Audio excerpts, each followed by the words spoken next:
Todos esperábamos la respuesta de la Coordinadora Nacional de la Sección 22 por las acciones que tomó el gobierno estatal y el gobierno federal para detener y para anular todo lo que ellos tenían bajo su control en el estado de Oaxaca. En principio se les congelaron las cuentas, les quitaron todo el poder a los que estaban al frente del Instituto de Educación en el estado y desde luego se están haciendo las denuncias correspondientes para los que hayan caído en algún delito y se forma otra estructura que será la que coordine la educación en el estado de Oaxaca. Algunas voces se han levantado en contra de esta acción de los gobiernos estatal y federal y otros han estado a favor. Yo estoy a favor de ese cambio, porque la verdad es que la sección 22 se había convertido no solo en una amenaza, sino en un daño que ya tenía 25 años para los niños de Oaxaca, que están todavía en un nivel educativo ínfimo, no cubren el mínimo nivel académico en ninguno de los grados de primaria y secundaria. Sí, y es que una vez más el objetivo no expreso de estos movimientos es hacer la revolución. Y lo demás pasa a segundo plano, que si los niños pierden medio año de clase no importa, se está haciendo la revolución, se está haciendo el cambio que necesita el país. Y no es verdad. No es verdad porque hay las vías institucionales con las que se podría hacer esto sin necesidad de una especie de levantamiento semipacífico, ¿no? Pero más que revolución, yo diría que no quieren perder su statu quo. Es decir, finalmente todos estos grupos se crearon al amparo del poder presidencial. En este caso, es otra de las cosas que había que pedirle cuentas a Salinas de Gortari. Salinas de Gortari es quien permite que la IEPO se constituya como la conocemos o como la conocimos hasta la semana pasada, donde había gran injerencia de la sección 22. ¿Por qué? Porque era un botín por lealtad, era un botín por apoyar la caída de Jongitud y el ascenso de El Bester. Es decir, no hay manera ahí de pensar que había un proyecto educativo. Era un asunto político y era un asunto de prebendas políticas. Y son los elementos que hay que ir desmontando para construir un país distinto. El sindicalismo corrupto, el sindicalismo charro, todos estos elementos que los vemos. Yo insisto, creo que dada la situación tan difícil que estamos viviendo, casi pasó desapercibido este asunto y creo que es mucho más importante de lo que ha sido visto. O sea, tenemos que esperar a ver cómo reacciona el gobierno y sobre todo la CENTE, pero está en ciernes el conflicto, yo creo. Sin embargo, a mí me parece que es uno de las cosas que quizá en un momento menos enrarecido se hubieran aplaudido muchísimo. O se hubieran dicho, el gobierno lo hizo ahora sí muy bien, pero pues dado que está todo tan, insisto, tan nublado y tan oscuro, pues de cualquier cosa que haga el gobierno cualquier cosa buena pasa desapercibida. O la convierten en mala. Claro. Algunos comentarios. Claro. Bueno, pues los representantes de la Coordinadora Nacional de Trabajadores están valorando la propuesta de no iniciar el ciclo escolar 2015-2016 en rechazo a la evaluación que plantea la Secretaría de Educación Pública. La evaluación ya se realizó, señores.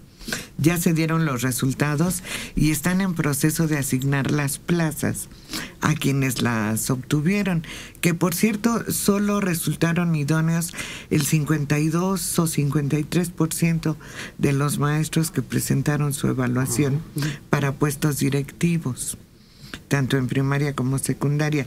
Pero bueno, esa es una de las propuestas que tiene la coordinadora y se esperaba, ellos hicieron una invitación para la asamblea que realizaron este fin de semana a todos los estados de la República. se esperaba que por lo menos asistieran 18 o 20 y no fue así. La asistencia a la Asamblea Nacional fue mucho menor de lo que esperaba Rubén Núñez y todos sus allegados. Desde luego estuvo presente el de la sección 9, que es la del Distrito Federal y es la que más preocuparía porque es la más grande de todo el país.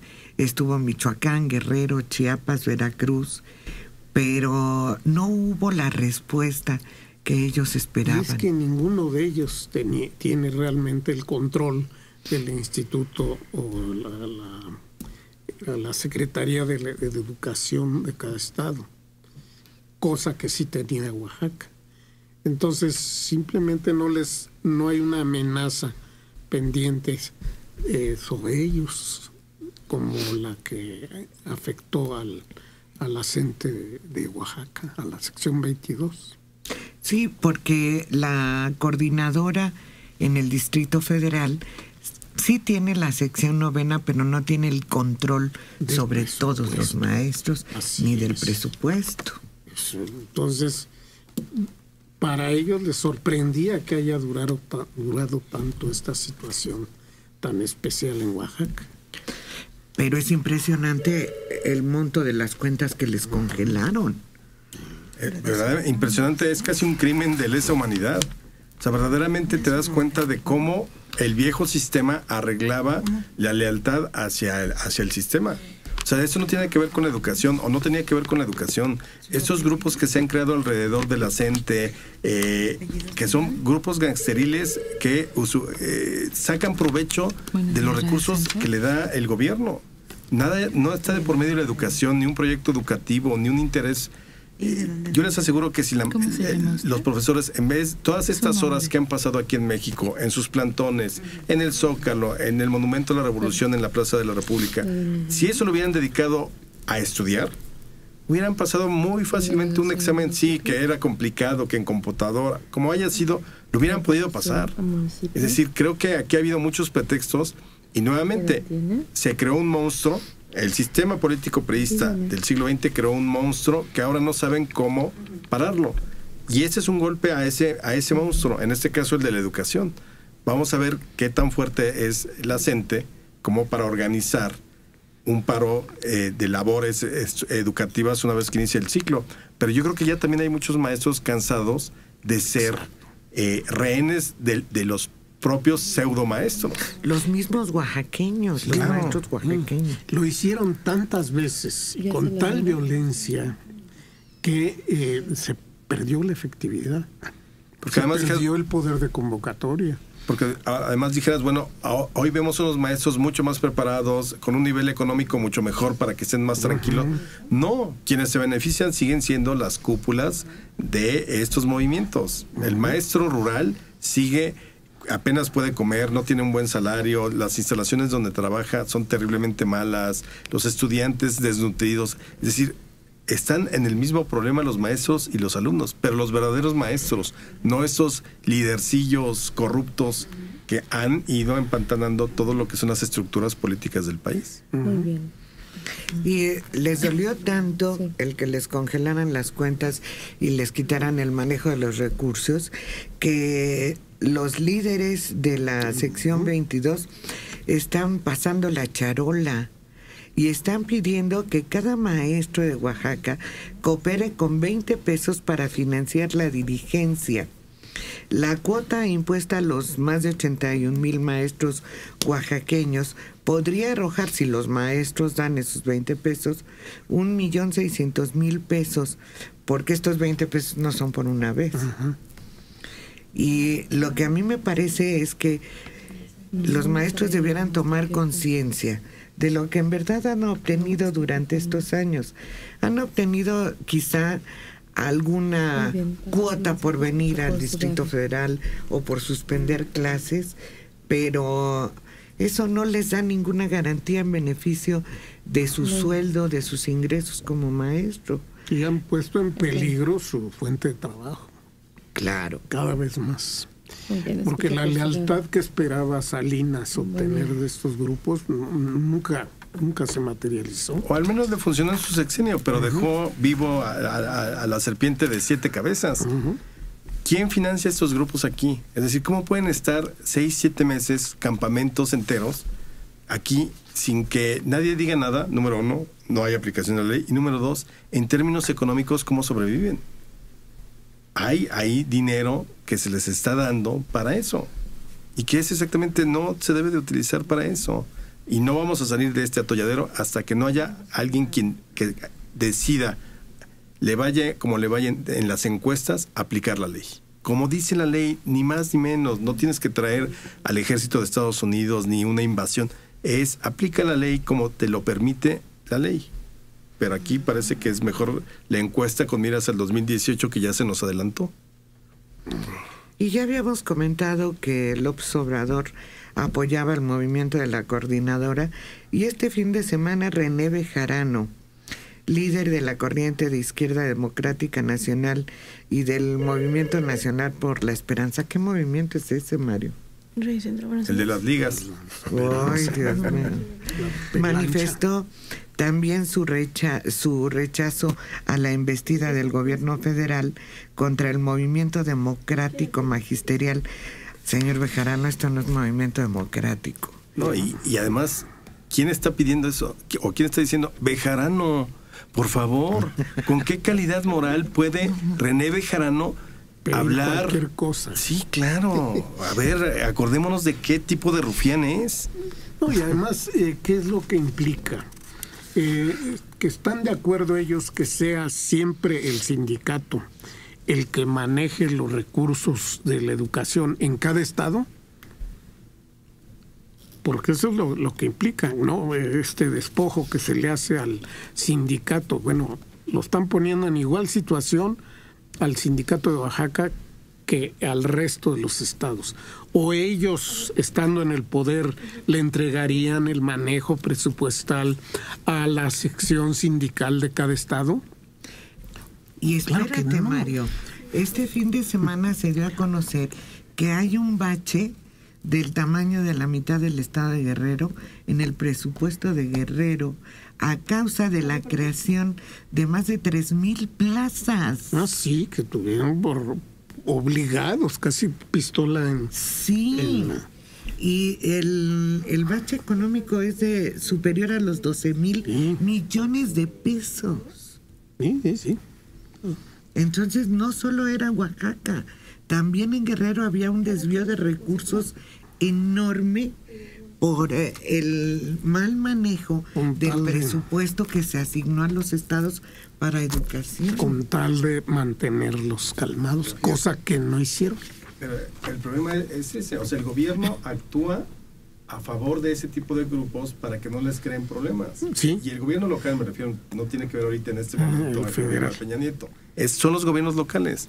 ¿Cómo garantizo la estabilidad de mi estado? Aunque me endeude. Y no les importa porque seguramente la federación les seguirá proveyendo de recursos. Pero el punto es, yo creo que el sistema político priista en el siglo XX prostituyó definitivamente y completamente al sindicalismo. Creo una cosa que era tan pura, tan, digamos, tan favorable para las causas laborales, para las causas de los trabajadores, terminó siendo prostituida totalmente por el prismo. Y hoy estamos pagando eso. No hay un sindicato de los importantes que no se salve de algún escándalo por sus líderes o por lo que han recibido en prebendas y recursos. Sí, mal uso de recursos, claro. Sí. Sí, y quienes protestan contra esto no tienen una solución en mente. ¿Qué propondrían ellos? Pues, ¿de veras creen que entregando a los grupos sindicales la educación, esta va a mejorar? Pero entonces, fíjate, el PRD por una parte en su momento y ahora Morena con López Obrador se suman al discurso, ¿no? Se suben al discurso, es que vamos a defender los derechos sindicales, es que vamos a defender a los trabajadores de educación. Perdón, no queremos que defiendan a estos rufianes. Queremos que se reconstruya el sindicalismo mexicano. Así es. Entonces es muy oportunista decir, vamos a apoyar a los maestros democráticos. ¿Cuáles? Esto no es.